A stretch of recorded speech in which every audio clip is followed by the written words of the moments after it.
आपल्या अभ्यास वर्गाला आपण सुरुवात करूया. मी सुरुवातीला जयश्रीताई सोनी यांना विनंती करते, की त्यांनी अभंग म्हणावा आणि आपल्या अभ्यास वर्गाला सुरुवात करू. कानडा राजा पंढरीचा, कानडा राजा पंढरीचा, वेदांनाही नाही कळला अंत पार याचा, कानडा राजा पंढरीचा, कानडा राजा पंढरीचा, निराकार तो निर्गुण ईश्वर, जसा प्रगटला उभा विटेवर, निराकार तो निर्गुण ईश्वर, जसा प्रगटला उभा विटेवर, उभय ठेविले हात कटीवर, उभय ठेविले हात कटीवर, पुतळा चैतन्याचा, कानडा राजा पंढरीचा, कानडा राजा पंढरीचा, परब्रह्म हे भक्तांसाठी, परब्रह्म हे भक्तांसाठी, मुके ठाकले भीमे काठी, मुके ठाकले भीमे काठी, उभा राहिला भाव सावयव, जणू की पुंडलिकाचा,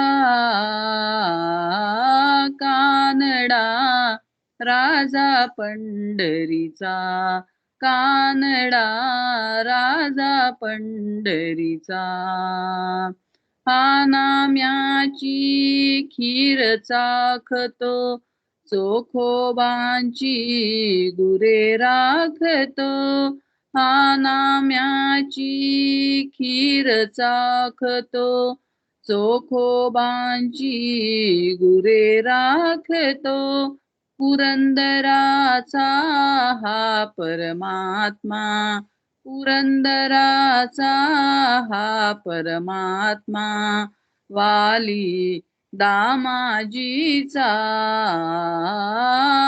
कानडा राजा पंढरीचा, कानडा राजा पंढरीचा, वेदांनाही नाही कळला, वेदांनाही नाही कळला अंत पार याचा, कानडा राजा पंढरीचा, कानडा राजा पंढरीचा, कानडा राजा पंढरीचा.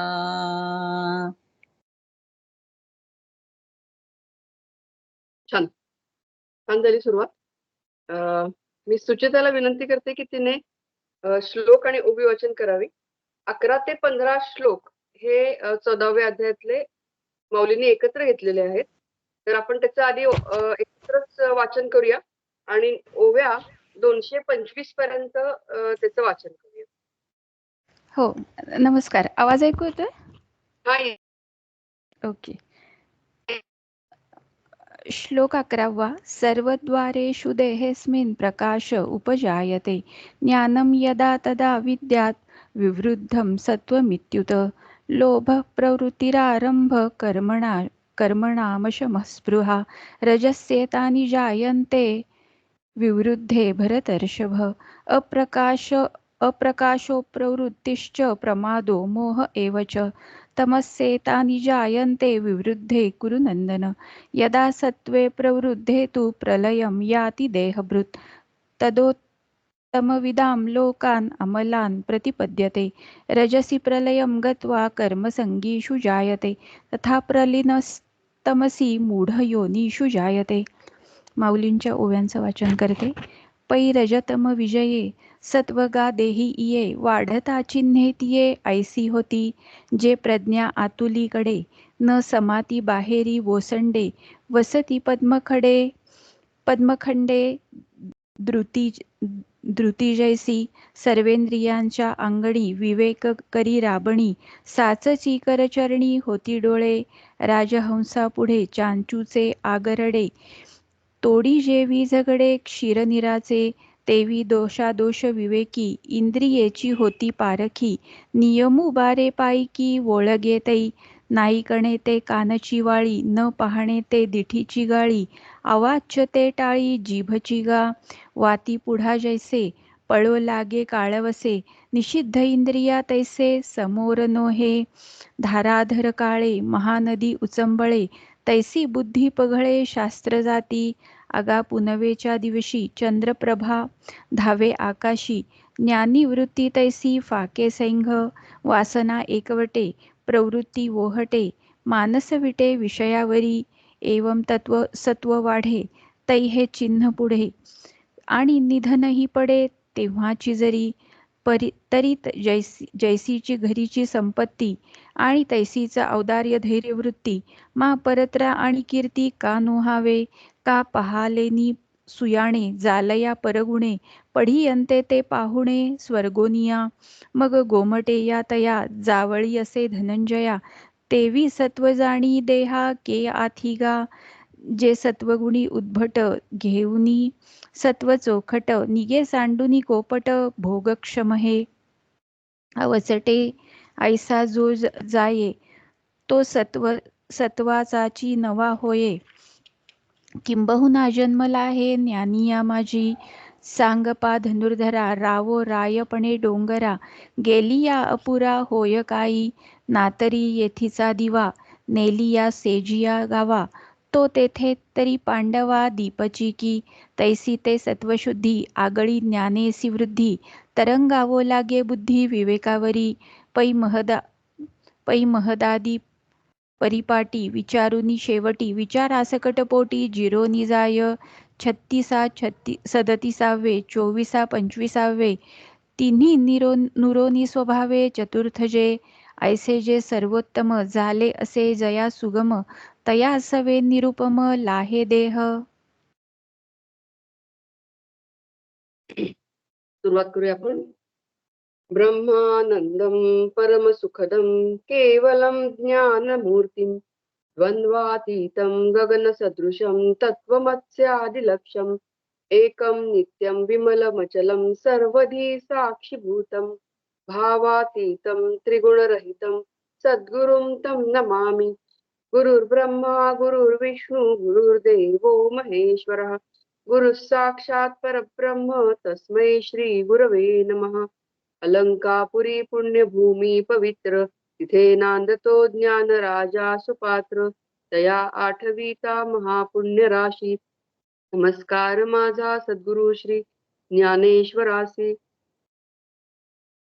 सध्या आपण 14वा अध्याय अभ्यासत आहोत आणि सत्व रजतम या 3 गुणांच्या वर गेले 4-5 सेशन्स आपण खूप विस्तृतपणे माहिती घेत आहोत.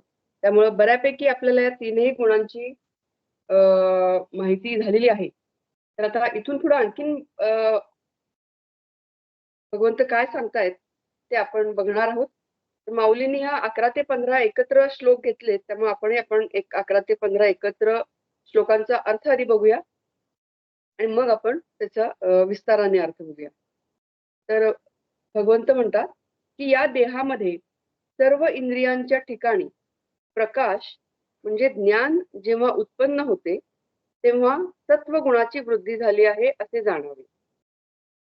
हे भरतश्रेष्ठ, रजोगुण अधिक झाला असता लोभ प्रवृत्ती म्हणजे पुढे येईल ते कर्म करण्याकडे कल असणं, तसंच अचाट कर्मांचा आरंभ, दुर्धर अभिलाष, विषयाची लालसा हे उत्पन्न होतात. जे रजोगुण उत्पन्न झाल्यानंतर काय होतं तर ते सांगितलेलं आहे. आणि त्यानंतर काय म्हणतात भगवंत की हे कुरुनंदना, तमोगुण अधिक झाला असता अविवेक, अप्रवृत्ती, प्रमाद आणि मोह हे निर्माण होतात. तर सत्वगुणाची वाढ असताना जर मनुष्य मृत्यू पावला तर तो ज्ञानी व शुद्ध अशा लोकांमध्ये जन्म पावतो. रजोगुणाची वाढ असताना मरण पावल्यास कर्मासक्तीने युक्त अशा मनुष्य लोकी जन्म पावतो. आणि त्याचप्रमाणे तमोगुणाची वृद्धी असताना मरण पावल्यास पुरुष ज्ञानहीन योनींमध्ये जन्म पावतो. म्हणजे लोह, लोष्ट, पाषाण यासारख्या योनींमध्ये त्याचा जन्म होतो. म्हणजे इथं भगवंतांनी असं सांगितलेलं आहे की सत्वगुणाची वृद्धी झाल्यावर काय काय होतं. रजोगुणाची वृद्धी झाल्यानंतर कोणते कोणते गुण किंवा दोष हे यायला लागतात आणि तमोगुण वाढल्यानंतर काय काय होतं तेही सांगितलेलं आहे. आणि पुढे हेही सांगितलेलं आहे की सत्वगुण प्रधान असताना जर मनुष्याचा मृत्यू झाला तर काय होतं, रजोगुण प्रधान असताना जर मृत्यू झाला तर काय होतं आणि तमोगुण प्रधान असताना मृत्यू झाला तर पुढं काय गती मिळते, हेही भगवंतांनी इथं सांगून ठेवलेलं आहे. माऊलींच्याच ओव्या आधी आपण बघूया की त्याचा अर्थ बघूया आपण की अर्जुना, रजोगुण आणि तमोगुण यांच्यावर जय मिळवून जेव्हा सत्वगुण या देहात वाढतो तेव्हा जी लक्षणे होतात ती अशी असतात. आपण मागेही हे बघितलं होतं की कुठलाही एखादा मनुष्य पूर्ण सत्वगुणी असतो असं नाही किंवा म्हणजे तिन्ही गुण हे प्रत्येक मनुष्यामध्ये असतातच. मग तो सत्वगुण प्रधान कधी होतो, तर रजोगुण आणि तमोगुण हे कमी होतात आणि सत्वगुण वाढतात तेव्हा तो व्यक्ती किंवा ती व्यक्ती ही सत्वगुणी असं म्हणायला हरकत नाही. तर रजोगुण आणि तमोगुण यांच्यावर विजय मिळवून सत्वगुण जेव्हा वाढतो तेव्हा नेमकं काय होतं, तर काय म्हणतात माऊली की वसंत ऋतूमध्ये ज्याप्रमाणे सुवास कमलाच्या पाकळ्यांमध्ये न मावता बाहेर पडतो तशी बुद्धी आतमध्ये न मावता बाहेर पडते. आता इथे दृष्टांत दिलेले आहेत माऊलींनी की त्याची इतकी ज्ञानप्रधान बुद्धी असते की ती जसं कमळाचा सुवास हा फक्त कमळापुरता मर्यादित राहत नाही तर तो सगळीकडे त्याचा सुवास पसरतो. तसं हे ज्ञानी व्यक्तीचं आहे की ज्ञानी व्यक्तीचा सुगंध, सुवास किंवा त्याची कीर्ती ही आजूबाजूलाही सतत पसरत राहते. सांगायला लागत नाही, आपोआप त्याची वृद्धी कीर्ती ही पसरते. कारण त्याची बुद्धी ही तशीच असते, ती त्याच्यापुरती मर्यादित राहत नाही, तर ती सगळीकडे त्याचा प्रकाश हा पडत राहतो. पुढे माऊली काय म्हणतात, तर सर्व इंद्रियांच्या अंगणात विवेक पहारा करतो आणि हातापायांच्या ठिकाणी खरोखरच डोळे होतात. म्हणजे हातपाय हे कर्मेंद्रिये असूनही त्यांना चांगले आणि वाईट निवडण्याची शक्ती येते. कारण हे सगळं शेवटी कसं आहे, हे इंद्रियांवरच अवलंबून आहे. कारण मनुष्य देहामध्ये आपण बघितलं की ही पाचही इंद्रिय ही प्रबळ आहेत. म्हणजे आपण पूर्वी एका श्लोकामध्ये बघितलेलं होतं की पतंग ह्यामध्ये रूप हे इंद्रिय किंवा त्याचा जो विषय आहे, इंद्रियाचा विषय हा प्रधान असल्यामुळं पतंग काय होतो की लाईटच्या दिशेनं, दिव्याच्या दिशेनं, प्रकाशाच्या दिशेनं तो झेप घेतो आणि त्या प्रकाशाच्या किंवा त्या लाईटच्या आगीमध्ये किंवा त्याच्या ह्याच्यामध्ये उष्णतेमध्ये तो जळून नाहीसा होतो. हत्तीमध्ये स्पर्श हा विषय अधिक प्रधान असल्यामुळे तो हत्तीच्या स्पर्शासाठी मोहित होतो आणि तो जाळ्यामध्ये सापडतो. मासा आपण बघितलं होतं की रस हा विषय त्याच्यामध्ये प्रधान आहे.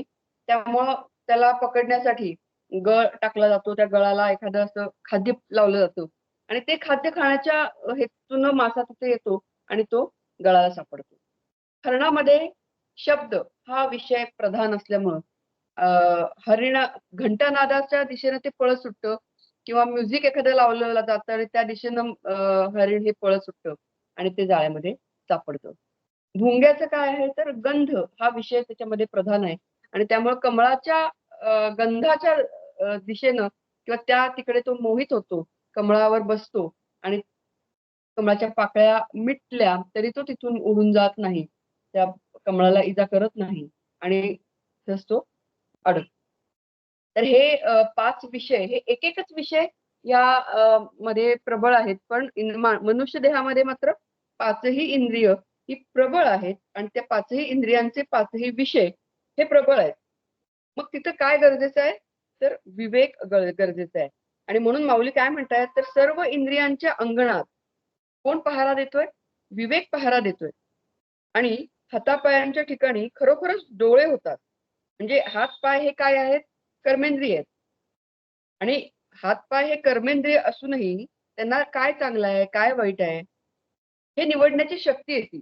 कारण का? तर तिथं इंद्रिय प्रबळ आहेत. आणि इंद्रिय प्रबळ असल्यामुळं अ, तिथं विवेकाचा पहारा बसवलेला असल्यामुळं हातपाय जे कर्मेंद्रिय आहेत त्यांना चांगलं काय, वाईट काय हे निवडण्याची तिथं शक्ती येते.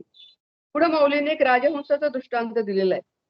राजहंसापुढं जर दूध आणि पाणी ह्याचं मिश्रण ठेवलं, तर राजहंसाला दूध आणि पाणी हे वेगळं-वेगळं करता येतं. म्हणजे त्या राजहंसाच्या चोचीचं टोक त्या मिश्रणातील दूध आणि पाणी याचं वेगळी करतं. दूध वेगळं काढतं, पाणी वेगळं काढतं. त्याप्रमाणे पाप आणि पुण्य निवडण्यामध्ये इंद्रियेच परीक्षा करणारी होतात. आणि त्यावेळी अरे अर्जुना, इंद्रिय निग्रह हाच आपणहून सेवा चाकरी करत असतो. कारण इंद्रियांचे पाचही विषय प्रबळ आहेत. मग तिथं काय गरजेचं आहे? तर इंद्रिय निग्रह गरजेचं आहे. म्हणजे जे ऐकू नये ते कानच वर्ज करतात. ते कानच ऐकतच नाहीत, की हे मी ऐकणं योग्य नाही, मग मी तिथं ते ऐकायला जाणारच नाही. किंवा जे पाहू नये ते दृष्टीच टाकून देते. एखादी आपण टीव्ही लावलेला आहे आणि टीव्हीमध्ये एखादी नको ती गोष्ट किंवा नको ती सीरियल, कंटाळवाणी सीरियल किंवा नको त्या अनेक गोष्टी समोर येतात. त्याला आपोआप चॅनल बदलून जे चांगलं आहे, टीव्ही असला तरी सुद्धा त्याच्यात ते अनेक चांगल्या गोष्टी आहेत किंवा जे चांगलं आहे तेच फक्त दृष्टी बघते. त्याचा उच्चार करू नये, ते जीभ टाळते. असं आपोआप इंद्रिय निग्रह हा यायला लागतो आणि याचं कारण काय आहे? तर पहारा कोणाचा आहे? विवेकाचा पहारा आहे.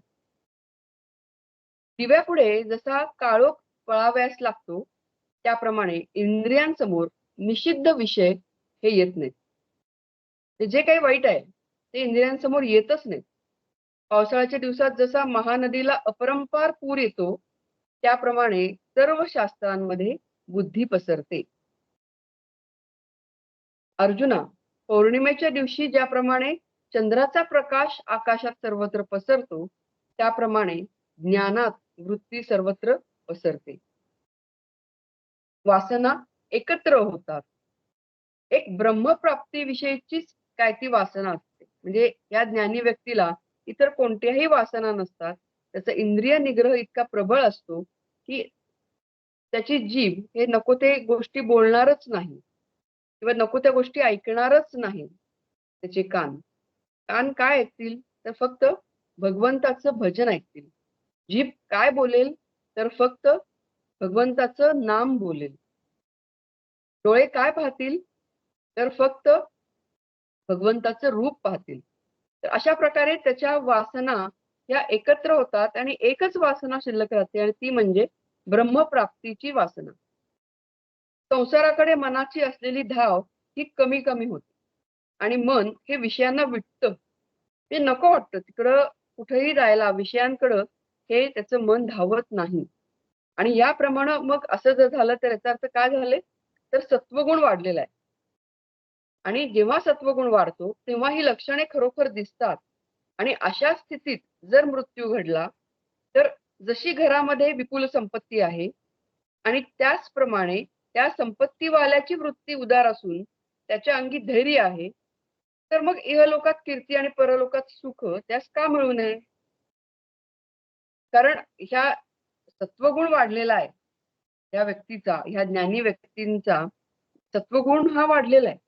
आणि अशा वेळेला त्यांचा देह पडला, तर काय होतंय, की जसं घरामध्ये भरपूर संपत्ती आहे आणि ती संपत्ती ज्याच्याकडे आहे, त्याची वृत्ती पण उदार आहे आणि अंगामध्ये धैर्य पण आहे. तर मग अशा व्यक्तीला काय होणार? आपोआपच कीर्ती मिळणार. म्हणजे इहलोकातही कीर्ती मिळणार आणि परलोकातही कीर्ती मिळणार. तसं या सत्वगुणाच्या व्यक्तीचं होतं. किंवा धान्य आणि जल यांची विपुलता प्राप्त होऊन मेजवानीचा प्रसंग यावा आणि त्याच वेळी आपले आवडते मनुष्य जे मृत होऊन गेलेले असल्यामुळं ज्यांच्या भेटीचा बिलकुल संभव नव्हता, असे आवडते मनुष्य स्वर्गातून पाहुणे म्हणून यावे. अर्जुना, मग त्या चांगल्या गोष्टीला दुसरी जोड काय? माऊली आपल्या इथं दाखले देतात वेगवेगळे आणि असं झालं तर किती चांगली गोष्ट होईल. तर अर्जुना, मग त्या चांगल्या गोष्टीला दुसरी जोड काय आहे? त्याप्रमाणे सत्वगुणाच्या वृद्धीत जर मरण आलं, तर तो दुसरीकडे कुठे जाईल का? तर तो दुसरीकडे कुठेही जाणार नाही. तो सत्वगुणाने युक्त असलेली व्यक्तीचा जर देह पडला, तर तो दुसरं शरीर अशाच ठिकाणी घेईल, की जिथं पुन्हा सत्वाचाच उदय होईल. आपल्या गुणांनी श्रेष्ठ असा जो चांगला सत्वगुण, तो बरोबर घेऊन जो पुरुष भोगांना योग्य आहे असे शरीर टाकून निघतो, असा जो अकस्मात जातो, तो पुन्हा सत्वाचाच नवा होतो. त्याला पुन्हा सत्वगुणाने युक्त असा जन्म मिळतो. फार काय सांगावे, त्याला ज्ञानी पुरुषांमध्ये जन्म मिळतो. नामदेव महाराज म्हणतात, जन्मोजन्मी आम्ही बहु पुण्य केले, तेव्हा या विठ्ठले कृपा केली. असा हा सत्वगुण आहे. किंवा माऊलींनी म्हटलेलं आहे, की बहुता सुकृतांची जोडी. हे अनेक जन्मांचे हे पुण्यकर्म आहे आणि म्हणून ह्या विठ्ठलाबाबतची भक्ती ही आमच्या मनामध्ये निर्माण झालेली आहे, असे सगळ्या संतांनी म्हणून ठेवलेले आहे. 10व्या अध्यायामध्ये आपण बघितलं होतं गीतेच्या, की अर्जुनाने प्रश्न विचारला, असाच प्रश्न विचारला, की अ, साधना चालू आहे आणि साधना चालू असताना जर देह पडला, तर अशा व्यक्तीला गती काय? आणि त्यावेळेला भगवंतांनी उत्तर दिलेलं होतं, की शुचीनाम श्रीमताम गेहे योग भ्रष्टोभिजायते. साधना चालू असताना सत्वगुणी व्यक्ती आहे, म्हणजे त्या व्यक्तीचा सत्वगुण प्रधान आहे आणि जर त्या व्यक्तीचा देह पडला, तर त्या व्यक्तीला शुचीनाम श्रीमताम गेहे अशाच घरामध्ये जन्म मिळतो. कसं घर असतं हे? पवित्र असतं आणि श्रीमंत असतं. आता हे श्रीमंत म्हणजे पैशाच्या बाबतीत श्रीमंत असा आहे का अपेक्षित भगवंतांना? तर पैशाच्याच बाबतीत श्रीमंत असं अपेक्षित नाहीये. तर सत्व गुणांनी, सदाचरणांनी श्रीमंत असलेलं असं घर, की जिथं ह्या व्यक्तीच्या सत्वगुणाला वाव मिळेल आणि त्याची जी पूर्वीची साधना असेल, ती साधना ही अधिक जोमाने ही पुढं बहरू शकेल आणि पूर्वीचा दोरा उगवेल असं जे म्हटलेलं आहे, त्याप्रमाणे त्यांची जी पूर्वीची साधना आहे, ती आठवून आपोआप एक ठराविक काहीतरी एखादा असं क्लिक बसते किंवा टर्निंग पॉइंट म्हणू आपण. त्या टर्निंग पॉइंट पासून त्यांची साधना ही पुन्हा अधिक जोमाने आणि अधिक प्रयासाने ही पुढं चालू राहते. तर अशा प्रकारे तर त्याला सत्वगुणा त्याचा युक्त असलेला असाच जन्म मिळतो. म्हणजे त्याला ज्ञानी पुरुषांमध्ये जन्म मिळतो. इथे मला एक गोष्ट आठवली. एक नामधारक असतो. आपल्याला माहिती आहे, की गोंदवल्याला जेव्हा उत्सव असतो त्यावेळेला नामाचा पहारा बसवतात. म्हणजे दिवस-रात्र 24 तास हे तिथं सतत नामस्मरण असतं आणि तो नामाचा पहारा असतो. तर तिथं एक व्यक्ती अशी होती, की ती नेहमी रात्रीचा पहारा, हा नामाचा पहारा त्याच्याकडे असायचा आणि त्या व्यक्तीच्या मुलाचं लग्न ठरतं आणि मग साहजिकच जे तिथले कार्यकर्ते होते, ते काय ठरवतात, की ह्याला नको आहे यावेळेला नामाचा पहारा रात्रीचा द्यायला. तर त्याच्या कानावर हे जातं. तेव्हा ती व्यक्ती, जो कोण नामधारक असतो, ती व्यक्ती तिथे जाते आणि सांगते, की "नाही, नाही, हे लग्न काही माझ्याबरोबर येणार नाही, पण हा पहारा माझ्याबरोबर येणार आहे. आणि म्हणून हा पहारा मी माझी दिवसाची कामं जी काही आहेत ती करून मी ही पहारा हा माझा नामाचा पहारा हे करणार." तर अशा प्रकारे नाम बरोबर येतं. इतर कुठल्याही गोष्टी ह्या बरोबर येणार नाहीयेत, ह्या इथंच राहणार आहेत. त्याप्रमाणे सत्वगुण आमच्या बरोबर येणार आहे आणि जर सत्वगुण असताना देह पडला, तर पुढचा जन्म हा सत्वगुण युक्त असाच मिळणार आहे. राजा हा राजेपणाने डोंगरावर गेला असता, त्याच्या राजेपणात काही कमीपणा येईल काय? अर्जुना सांग बरे. अथवा अर्जुना, या गावातील दिवा शेजारच्या गावात नेला असता, तेथे तरी तो दिवाच आहे. म्हणजे सत्वगुणी मनुष्य हा पुढचा जन्म त्याला मिळाला तरी तो सत्वगुणीच राहणार आहे. यासाठी हे दृष्टांत दिलेले आहेत, की राजा हा राजेपणाने डोंगरावर गेला, तरी तो तिथेही राजाच आहे. त्याच्या राजवाड्यातही तो राजाच आहे आणि डोंगरावर गेला, तर तिथंही तो राजाच आहे. किंवा दिवा हा ह्या गावात असेल काय किंवा शेजारच्या गावात असेल काय, तर तो दिवाच आहे. तसं सत्वगुण प्रधान व्यक्ती ही सत्वगुणी प्रधानच राहणार आहे. त्या दिव्याच्या तेजाप्रमाणे त्याच्या सत्वगुणाचे निर्मलत्व ज्ञानासह विशेषच वाढते आणि त्याची बुद्धी ही विवेकावर पोहू लागते. जे विवेक हा अतिशय महत्वाचा आहे आणि त्यामुळं तिथं ज्ञान हे वाढीस लागतं. महत्त्वादी अनुक्रमाचा विचार करून अखेरीस त्या विचारांचं कट ज्या ब्रह्मस्वरूपात लीन होतो. वेदांतात 13व्या अध्यायात सांगितलेली आहेत. आपण हे बघितलं होतं 13व्या अध्यायामध्ये की 36 तत्व मानलेली आहेत. त्यांच्या मते जे ब्रह्म हे 37वे आहे किंवा सांख्यांनी 24 तत्व मानलेली आहेत. त्यांच्या मते जे ब्रह्म हे काय आहे 25वे तत्व आहे आणि सत्वगुणादी 3 गुणास नाहीसे करून जे स्वभावतः ब्रह्म आहे ते असं काही जणांनी 36 तत्व मानलेली आहेत. आपण हे सगळं डिटेल पूर्वी बघितलेलं आहे. त्यामुळे आता आपण ह्याच्या खोलात काही शिरणार नाहीये. तर काही जणांनी 36 मानून ब्रह्म हे 37वे मानलेलं आहे. सांख्यांनी 24 तत्व मानलेली आहेत आणि ब्रह्म हे 25वे तत्व मानलेलं आहे. तर काही जणांनी सत्वगुणादी 3 गुणास नाहीसे करून जे स्वभावतः चौथे आहे असे जे ब्रह्म असे असून सर्वात उत्तम आहे ते ब्रह्म ज्या कुलात सुलभ आहे त्यांच्या बरोबर त्यास निरुपम देह मिळतो. म्हणजे असा हा सत्वगुणी व्यक्ती आहे की त्याला कसा हे आहे तर त्याला ज्ञानी व्यक्तींच्याच कुलामध्ये देह मिळतो. बाबा बेलसरे यांना एकदा विचारलं होतं की पुढील गती कशी मिळते. तेव्हा त्यांनी हे सांगितलं होतं की जर तुम्ही नामधारक असाल तर तुम्हाला पुढील जन्म हा मनुष्याचाच मिळेल. कारण नामासाठी वाणी आवश्यक आहे.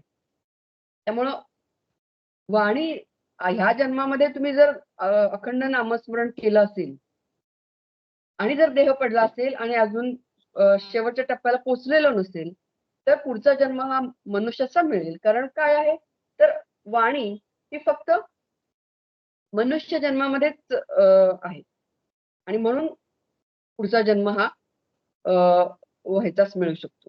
मनुष्य जन्माचाच मिळणार आहे. आपण जेव्हा विचार करतो तेव्हा असं बरेचदा असं वाटतं की आपण योग्य दिशेला आहोत का नाही किंवा आपण साधना करतोय तर साधना करत असताना ही योग्य दिशा आहे का किंवा आम्ही बरोबर आहोत का. तर असंच एकदा बाबा बेलसरेंना एकदा एकाने विचारलं होतं की हे कसं ओळखायचं की आम्ही योग्य दिशेला आहोत किंवा नाही. तेव्हा त्यांनी सांगितलं होतं की परमार्थाच्या 7 इयत्ता आहेत. म्हणजे आपण ते आपली प्रगती कशी करायची हे आपण ह्या गुणांच्या आधारे बघतोय. म्हणजे रजोगुण असेल, तमोगुण, रजोगुण आणि सत्वगुण ह्या गुणांच्या आधारे आपण आपली उन्नती कशी करायची हे बघत असल्यामुळं हे थोडंसं मला असं वाटतं की इथं मला सांगावंसं वाटतंय की बाबा बेलसरेंना जेव्हा विचारलं तेव्हा त्यांनी सांगितलं की परमार्थाच्या 7 इयत्ता आहेत. तर कुठल्या 7 इयत्ता आहेत?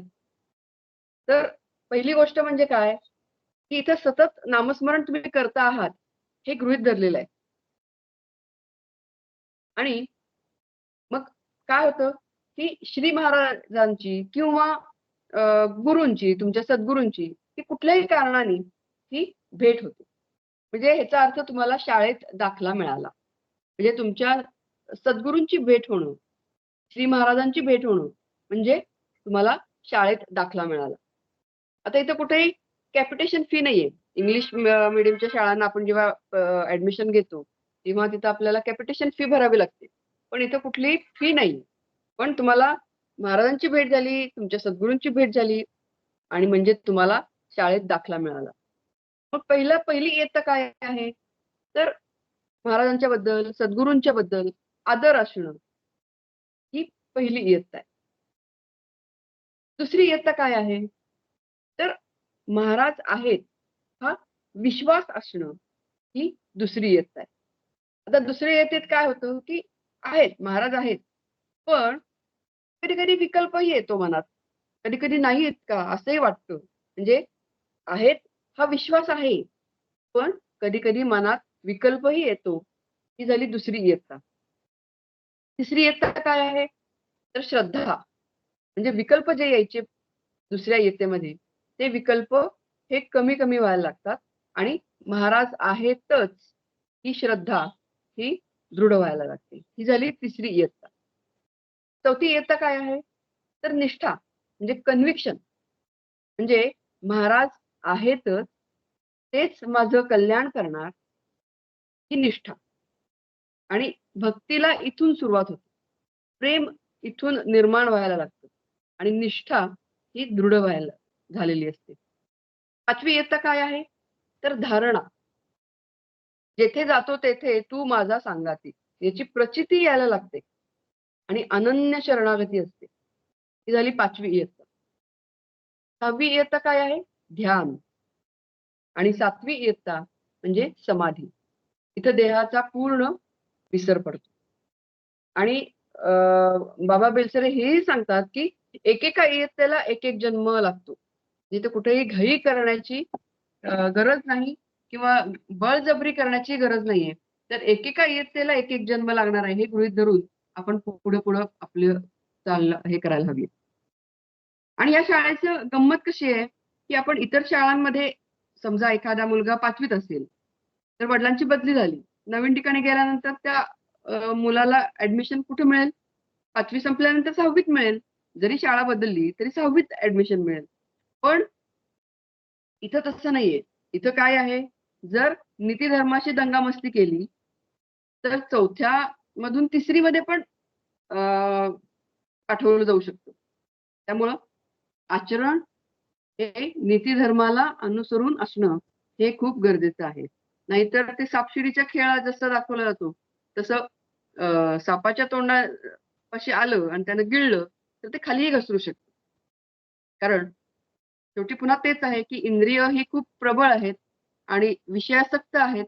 एखादा विषय समोर आला, की आपण तिथं बळी पडू शकतो. आणि काम, क्रोध, लोभ हे 3 नरकाची द्वार आहेत असं म्हटलं जातात.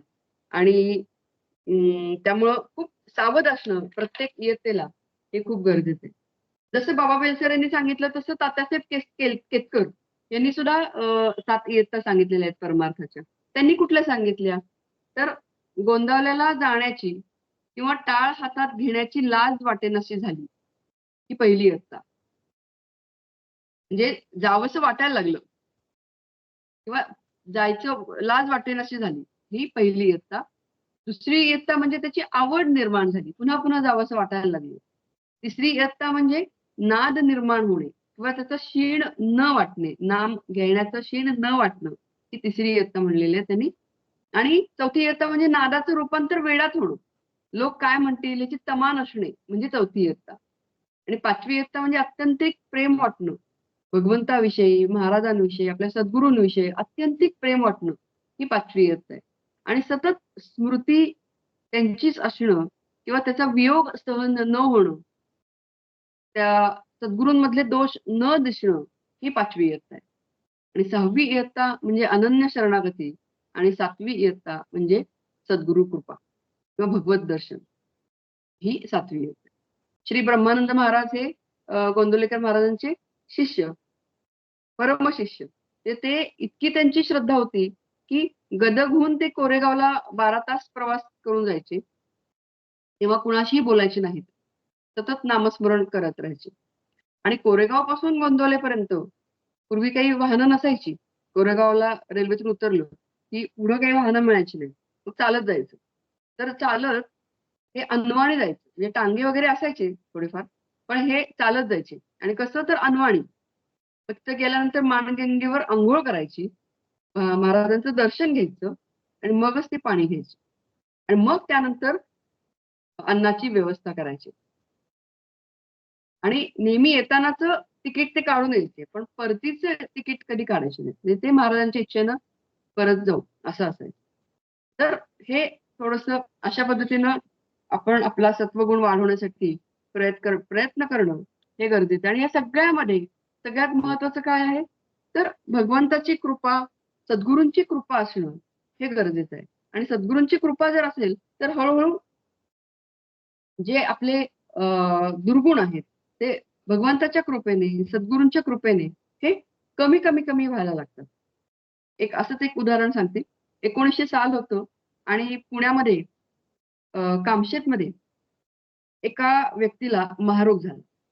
तर पूर्वी महारोगावर काही फारसं तसं प्रभावी औषध नव्हतं आणि काहीतरी अशी डिफॉर्मिटी यायची, हातात डिफेक्ट यायचा आणि त्याच्यामुळं महारोग झाला की समाजाकडून, लोकांकडून खूप उपेक्षा सहन करायला लागायची अशा व्यक्तींना. तर हे जे व्यक्ती होते, त्यांना अशीच उपेक्षेला सामना करायला लागत होता. हातामध्ये डिफॉर्मिटी आलेली होती. त्यांना कोणीतरी सांगितलं की गोंदवलेला जा. गोंदवलेला महाराज आहेत, तर त्यांचं दर्शन घेतल्यावर काहीतरी फरक पडू शकेल. त्याप्रमाणे ते तिथं आले. महाराजांनी त्यांना जेवायला बसवलं आणि त्याच्यानंतर त्यांना विचारलं की का कशासाठी आला वगैरे. तेव्हा त्यांनी सांगितलं की असं-असं आहे. आणि मग महाराजांनी आश्वासन दिलं, की तुम्ही इथे राहा आणि हा रोग हा तुमचा नाहीसा होईल म्हणून आश्वासन दिलं. आणि मग अनुग्रह दिला आणि अ, जप करायला सांगितलं. अनुष्ठान जपाचं करायला सांगितलं आणि काय सांगितलं तर 3.5 कोटी जपाचं उदक त्यांनी सोडवून घेतलं, या व्यक्तीकडून. म्हणजे कसं की तर रोज एक 30,000 जप करायचा म्हणजे मग वर्षामध्ये 1 कोटी जप होतो. आणि साधारणपणे जर तसं बघितलं तर एका तासात 3,000 जप होतो. तर 7 वर्षात या पद्धतीनं त्यांचा संकल्प हा पूर्ण झाला 3.5 कोटी जपाचा. आता त्यांनी जप कशासाठी केलेला होता? तर हे रोग हा बरा व्हावा यासाठी हा जप केलेला होता. पण हा जप पूर्ण होत असताना त्यांच्या वृत्तीमध्ये इतका फरक पडला, की जप हा संकल्प पूर्ण झाल्यानंतर ते महाराजांना भेटायला गेले आणि ते महाराजांना काय म्हणाले, की शरीर रोगमुक्त करण्याकरता मी खरं तर हा जप केला, हा संकल्प केला. पण मला आता असं वाटतंय, की हे शरीर रोगमुक्त करण्याकरता हा पुण्याचा अमूल्य साठा खर्च व्हायला नको. माझा हे पुण्याचा साठा आहे असाच असू दे. हा देहाचा भोग आहे. हा मी भोगूनच संपवतो. तर अशा प्रकारे वृत्तीमध्ये फरक हा सद्गुरू हे करून घेत असतात. म्हणजे देहासक्ती हे सद्गुरू हे कमी करत जातात. फक्त त्यासाठी आपण पूर्ण शरणागत असणं, अनन्य भावाने शरण जाऊन त्यांनी सांगितलेल्या मार्गाने जाणं हे गरजेचं आहे. ब्रह्मानंद महाराजांना कोढ होतं आणि महाराजांनी एकदा त्यांना विचारलं, की "तुझ्या अंगावर कोढ आहे आणि मी घालवू शकतो ते कोढ. काय करू? घालवू का?" कारण असं लोकं म्हणायला नको, की हा महाराजांचा पट्टशिष्य आहे आणि साधं कोढ सुद्धा घालवलं नाही महाराजांनी. असं सहजच महाराजांनी त्यांना विचारलं. तेव्हा ब्रह्मानंद महाराज म्हणाले, की "माझ्या अंगावरचं कोढ आपण घालवू नये. ह्या कोढ असल्यामुळं माझी देहासक्ती कमी होते आणि माझं परमार्थाकडं लक्ष हे अधिक राहतं." तर अशा प्रकारे अ, सद्गुरू हे ह्या आपल्याला आपल्या गुणांच्या सहाय्याने आपली उन्नती अधिक कशी होईल हे बघत असतात. रामदास स्वामींनी सुद्धा विश्वरचनेची किंवा सृष्टीच्या रचनेची एक फॅमिली ट्री सांगितलेली होती.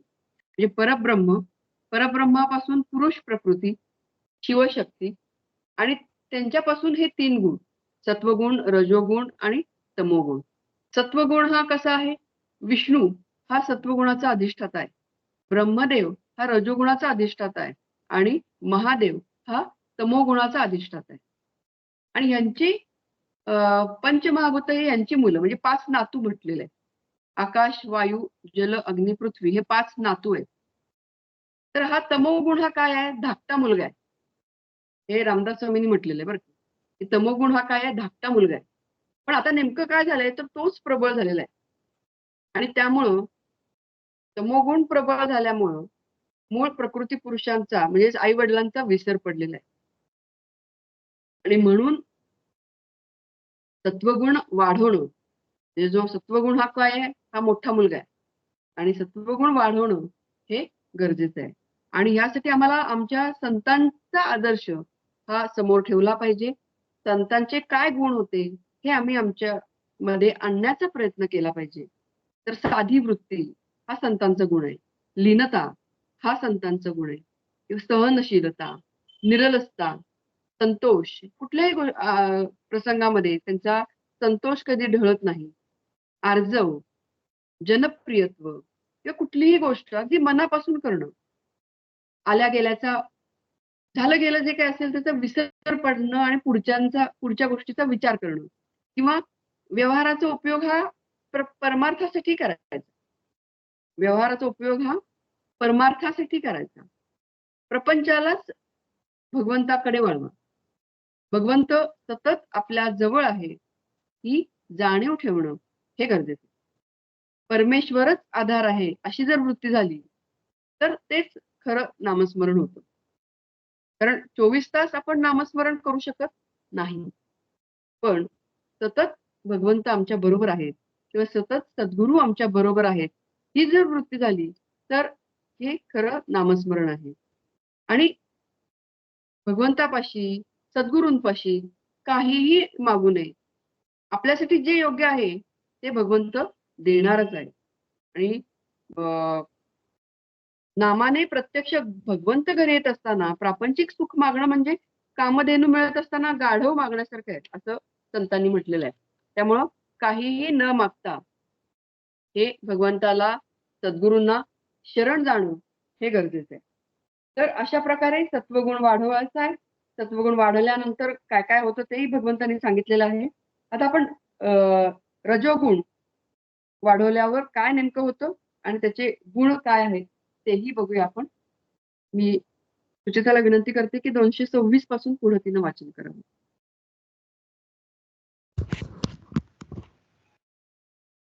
आपली या कार्याचा हॅलो, ऐकू येतोय आवाज? हा येतोय. 242 पर्यंत वाच. 225 ते 242. हो ठीक आहे. याची परी देखत तमसत्व अधोमुख बैसो निजई आगळीक धरी रज आपलिया कार्याचा धुमाड गावी देहाचा माजवी तै चिन्हांचा उदयो ऐसा पांजरली वाहटुळी करी वेगळी वेंटाळी तैसे विषय सरळी इंद्रिया होय परदारादिक पडे परिविरुद्ध ऐसे नावडे मग शेळीयेचे नितोंडे सैंघचारी हा ठायवरी लोभू करी स्वैरत्वाचा राबू वेंटाळिता अलाभू तेते उरे आणि आड पडलिया उद्यम जाता भलते या प्रवृत्ती धनंजया हातू न काढी तेवीची एखादा प्रसादू का करावा अश्वमेधू ऐसा अचाट छंदू घेऊन उठी नगरेची रचावी जलाशये निर्मावी महावने लावावी नानाविधे ऐसैसा अफाटी कर्मी समारंभू उपक्रमी आणि दृष्टादृष्टकामी पुरे न म्हणे सागरूही सांडी पडे आगी न लाहे तीन कवडे ऐसे अभिलाषी जोडे दुर्भरत्व स्पृहा मना पुढा पुढा आशेचा घे दवडा विश्वघापे चाडा पायातळी इत्यादी वाढता रजी इये चिन्हे होती साजी आणि ऐशा समाजी वेचे जरी देह तरी आघवाची इही परिवारला आणि देही रिगे परी योनिही मानुषीची सुरवाडेसी भिकारी वसोपा राजमंदिरी तरी कायावधारी रावो होईल बैल तेथे करबाडे हे न चुके गाफुडे नेईजो कावराडे समर्थाचेनी म्हणोनी व्यापारा हाती उसंतू देहा न राती तैसयाची ये पांती जुंपिजे जो तो कर्म जडाच्या ठाई किंबहुना होय देही जो रजोवृद्धीचा डोही बुडोनी निमे. आता इथं आपण आधी माऊलींनीच काय म्हटलंय ते बघूया की हे पहा याचप्रमाणे ज्यावेळी तमोगुण आणि सत्वगुण खाली तोंड करून बसतात म्हणजे कमी होतात त्यावेळी रजोगुण हा वृद्धिभाव म्हणजे रजोगुण वाढतोय. सत्वगुण कमी झालाय, तमोगुण कमी झालाय. आता काय झालंय? रजोगुण वाढलेला आहे. तेव्हा रजोगुण हा शरीररूप गावात आपल्या कार्याचा धुमाकूळ घालतो. रजोगुण वाढलेला आहे त्यामुळे काय होतंय की सतत मनुष्य कार्यशील आहे. त्यावेळी त्या शरीरामध्ये लक्षणांचा असा उदय होतो. पसरलेली वाहुट निरनिराळ्या पदार्थांचे म्हणजे बरे वाईट न पाहता एकीकरण करते. आपल्याला आता उन्हाळा आहे आणि आपण बरेचदा असा अनुभव घेतो की एकदम वावटळ येते. जोरात वारं येतं, वावटळीसारखं ते वाहतं आणि त्याच्यामध्ये काय होतं? सगळं कचरा उडेल, प्लास्टिकच्या पिशव्या उडतील, कधी कागद उडतील. खूप मोठी वावटळ असेल तर काय होईल अगदी मोठ्या मोठ्या वस्तू सुद्धा उडतील. मग ती काय होतं कुठल्या ही चांगली गोष्ट आहे, ही वाईट गोष्ट आहे, असं काही बघत नाही. तिथं सगळ्याच गोष्टींचं एकत्रीकरण होतं. त्याप्रमाणे इंद्रियांना विषयांमध्ये मोकळीक असते. परस्त्री वगैरेशी प्रसंग आला असता या गोष्टी शास्त्रनिष्ठ आहेत असे त्यास वाटत नाही. आणि मग तो शेळीप्रमाणे इंद्रियांना बरे वाईट विषय हे सरसकट चारतो. तेथपर्यंत त्या रजोगुणी पुरुषाचा लोभ स्वेच्छाचारीपणाचा धुमाकूळ घालतो आणि दुसऱ्याची वस्तू लुबाडताना जेवढ्या वस्तू प्राप्त करून घेणे अशक्य असते तेवढ्याच वस्तू शिल्लक राहतात. आणि अर्जुना, कोणताही धंदा समोर आला असता तो धंदा करण्याविषयीचा मनाचा कल तो मागे घेत नाही. कारण त्या वस्तूला त्या मनुष्याला काय आहे? अत्यंत लोभ आहे. प्रत्येक गोष्ट माझ्याकडे असायला हवी. मग ती कुठल्याही मार्गाने मी मिळवेन. चांगला मार्ग असेल, वाईट मार्ग असेल. समोरच्याकडे ती वस्तू आहे म्हणल्यावर ती माझ्याकडे ती वस्तू तशी यायलाच हवी. हा लोभ हा या रजोगुणी मनुष्याला असतो. त्यामुळे मग कुठलाही धंदा समोर आला एखादं करायला समोर आला, की हा धंदा आपण कराल का? असं प्रपोजल आला आपण असं समजूया. तर ही व्यक्ती काय आहे तिथं मागे पुढे पाहणार नाही. तो करणार. तर हा धंदा आपल्याला जमेल का? किंवा ह्याच्यामध्ये काय फायदे तोटे आहेत? किंवा हा धंदा करण्यामध्ये प्रामाणिकपणा आहे का? का लुबाडण्याचा धंदा आहे? अशा प्रकारचा विचार किंवा विवेक हा रजोगुणी व्यक्ती करत नाही. अजून हे रजोगुणी व्यक्तीचं कसं असतं, की मंदिर बांधावीत, अश्वमेध यज्ञ करावा, अशी मोठी-मोठी कामं करण्याकडे त्याचा कल असतो. शहरे वसवावीत, जलाशय वगैरे पाण्याचे साठे बांधावेत, नाना प्रकारचे मोठे बगीचे लावावेत. म्हणजे वाईटच गोष्टी अशा नाहीयेत. अगदी चांगल्या गोष्टी सुद्धा मोठ्या-मोठ्या हे रजोगुणी व्यक्ती करत असते. म्हणूनच सायंटिस्ट जे आपण म्हणतो, की मोठमोठे शोध हे लावले जातात, ते रजोगुणामुळेच लावले जातात. सत्वगुणी असेल अगदी पूर्ण तर ती व्यक्ती तशी शांत झालेली असते. त्यामुळे अचाट कर्मांना आरंभ हे रजोगुणामुळे होतात. इहलोकीचे आणि परलोकींचे भोग मिळण्याच्या कामात पुरे म्हणत नाहीत. की त्यांना सतत भोग हवेत. इहलोकी सुद्धा भोग हवेत आणि परलोकी सुद्धा भोग हे हवेच आहेत. समुद्र हा दुर्भर खरा, पण तो या रजोगुणी पुरुषाच्या अभिलाषांच्या पुढे हार खाईल. इतक्या ह्या रजोगुणी मनुष्याच्या इच्छा, कामना, अभिलाषा असतात, की समुद्र सुद्धा हार खाईल. आपण काय म्हणतो, की समुद्र हा अथांग आहे, दुर्भर आहे. त्याचा थांग लागत नाही. पण रजोगुणी पुरुषाच्या इच्छा आणि अभिलाषा इतक्या असतात, की समुद्र सुद्धा त्याच्यापुढे हार खाईल. किंवा अग्नीची एक दृष्टांत माऊलींनी दिलेला आहे, की अग्नीला कितीही जळण घातले, तरी त्याची तृप्ती होत नाही. ते जळण त्याच्यात जळून खाक होतं. असा तो दुर्भर आहे. पण त्या पुरुषाच्या अभिलाषांच्या दुर्भरत्वापुढे अग्नीची 3 कवडे किंमत नाही. असे त्याच्या अभिलाषांच्या ठिकाणी दुर्भरत्व असतं. म्हणजे इथं 2 दृष्टांत माऊलींनी दिलेले आहेत. एक समुद्राचा दिला आणि एक अग्नीचा दिला, की इतक्या रजोगुणी माणसाच्या अभिलाषा आहेत, की समुद्र हार खाईल, अग्नीची काही किंमत राहणार नाही. पण ह्यांच्या अभिलाषा ह्या असतातच असतात. त्याची विषय तृष्णा ही मनाच्या पुढे-पुढे आशेची धाव घेते आणि तो सर्व विश्व इच्छेच्या पायाखाली घालतो. याप्रमाणे रजोगुणाचा उत्कर्ष झाला म्हणजे ही लक्षणे टवटवीत होतात व अशा लक्षणांच्या समुदायात जर देह पडला, तर या सर्व लक्षणांनी युक्त असा तो रजोगुणी पुरुष दुसऱ्या देहात प्रवेश करतो. परंतु ती मनुष्याचीच योनी असते. हे पहा, एखादा भिकारी चैनीने राजवाड्यात बसेना का, तर तो तेवढ्याने तो राजा होईल का?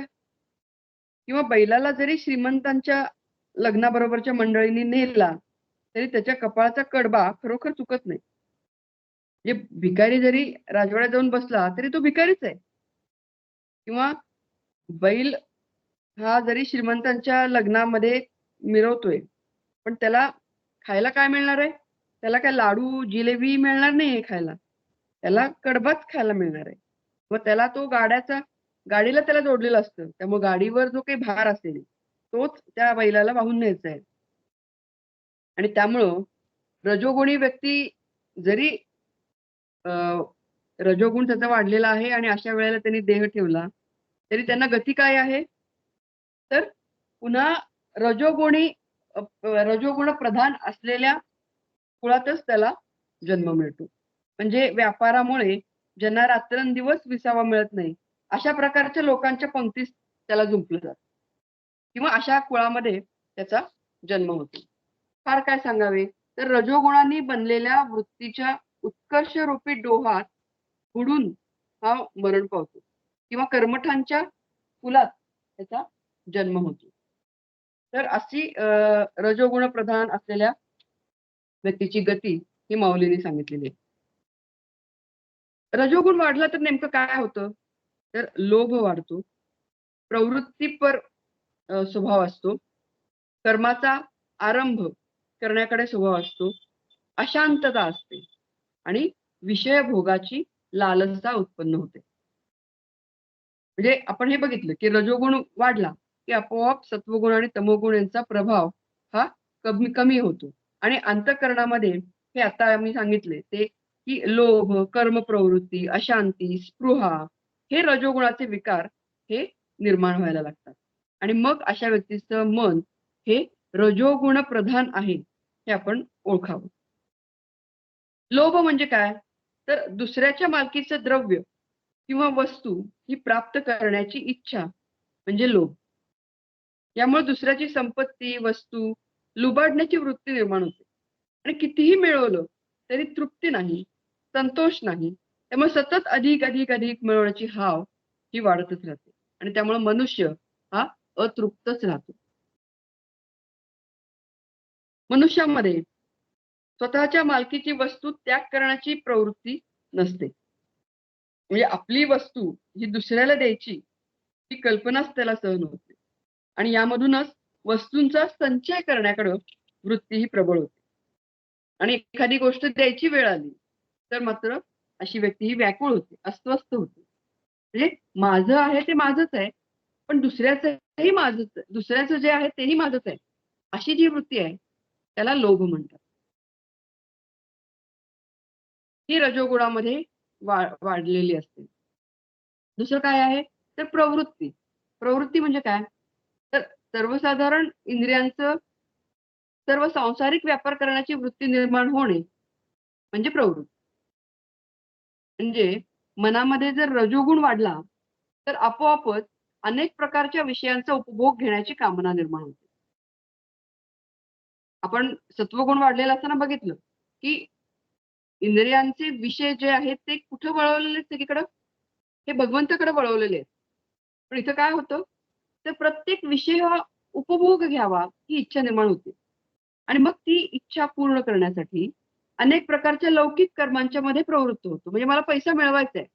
मला पैसा मिळवण्यासाठी काय करायला पाहिजे, मला काम करायला पाहिजे, मला काम करायला पाहिजे, मला काम करायला पाहिजे आणि अधिक काम करायला पाहिजे. आणि म्हणून मगाशी माऊलीने म्हणलं त्याच्याप्रमाणे कुठलाही धंदा मग माझ्या समोर येऊ दे, तर तो योग्य आहे का नाही, मी करावा का नाही, हा विचार तिथं नाही, तो विवेक तिथं नाही. फक्त काय आहे, तर प्रवृत्ती आहे. काय प्रवृत्ती आहे, तर मला पैसा मिळवायचा आणि मग मी कुठल्याही प्रकारच्या कर्मामध्ये मी प्रवृत्त होतो. समजा लौकिक प्रयत्न करून पण जर कामना तृप्ती झाली नाही तर मग तिथं मग ही कामना पूर्ण नाही झालेली, मग काय होतं, क्रोध होतो. तर अशा प्रकारे एक एक गोष्टींमध्ये ही अशी व्यक्ती ही अडकत राहते आणि मग रात्रंदिवस या कर्मामध्ये ही व्यक्ती ही प्रवृत्त राहते आणि त्याच्यामध्येच ती अडकलेली राहते. ही कर्म प्रवृत्ती ही रजोगुणाचं लक्षण. आणखीन काय लक्षण आहे, तर अशमः. अशमः म्हणजे अशांती. हे कामात असल्यामुळं ही व्यक्ती, आपल्याला काय वाटतं की आपण कामामध्ये स्वतःला बुडवून घ्यावं, म्हणजे आपण कुठलाही विचार आपल्या मनामध्ये राहणार नाही. पण तसं नाहीये. तर ही व्यक्ती अशांत पण आहे. तर मनामध्ये लोभ आणि उपभोगाची कामना निर्माण झाली की मनुष्य अनेक प्रकारच्या कर्मामध्ये प्रवृत्त तर होतोच, पण त्याच्याबरोबर काय होतंय, तर सतत मनामध्ये चिंता आहेत, व्यग्रता आहे, काळजी आहे, विक्षेप आहेत. कारण ज्या इच्छा आहेत, कामना आहेत, त्या पूर्ण होतील का नाही, ही सतत चिंता आहे.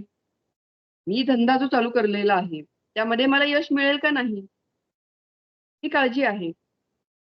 माझ्यापेक्षा माझ्या बरोबरचा एखादा व्यक्ती जास्त श्रीमंत झाला तर ही व्यग्रता आहे, ही चिंता आहे आणि त्यामुळं मनावरचं संयमन नाहीसं होऊन अशी व्यक्ती वाटेल तसं भरकटत राहते, स्वैर धावत राहते आणि त्यामुळे शांती नाहीशी होऊन मन हे सतत अशांत, अस्वस्थ राहतं.